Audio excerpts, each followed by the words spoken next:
Impressions from reading these notes from Amber Heard's treatment providers and their couples therapists. Objection compound. All right, sustained. What are your overall clinical impressions from reading what you told everybody you read? Objection compound. I mean, I don't know how to get it less compound, Your Honor. Overruled, go ahead. Thank you. So my overall impression of the treatment notes was, there's significant support for the fact that there was intimate partner violence in this relationship. It was consistently reported over time, and there were couples therapists who saw and understood that.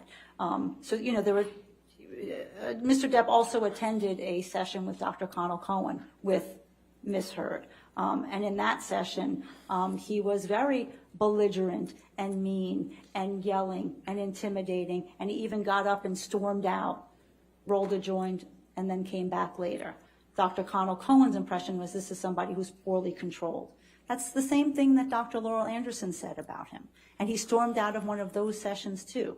So there were a total of 6 sessions, couple session, but Mr. Depp stormed out of 2 of them. So there were only 4 couple sessions for these 2 individuals in this just highly volatile, highly damaging relationship that was, punctuated by the coercive control and the intimate partner violence. What, if any, observations did you make about Amber Heard's psychological status over that period? I mean, the record was very clear that her psychological status deteriorated as she was in the relationship with Mr. Depp. She kept getting worse. She was losing weight. By the end, she was down to, I think, 105 pounds from about 125, 130. She was taking significantly more medication than she's ever taken in her life. She was having more panic, more anxiety, more distress, more affect dysregulation, just really an inability to regulate her mood, more anger outbursts. So it can significantly deteriorate over time. You talked about weight. What, if any, diagnoses did Bonnie Jacobs make about Amber Heard having an eating disorder?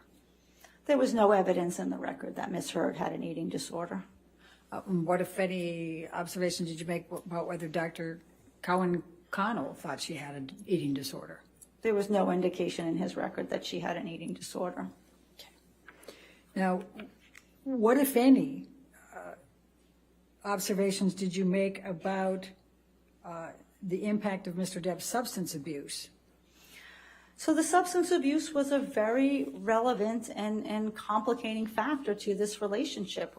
When you pair that level of substance abuse with the level of intimate partner violence and coercive control, it's a very, very disastrous mix. And one of the things that happens with the substance abuse is a very similar dynamic that happens with the intimate partner violence. That there's the lying, there's the hiding, there's the cheating, there's the obfuscation, the rationalization about the drinking, the rationalization about the violence, the trying to, promises, I'm going to do better, I'm going to get clean and sober, I'm not going to hit you anymore. Objection, So Your Honor. Can I be heard? You're going to approach?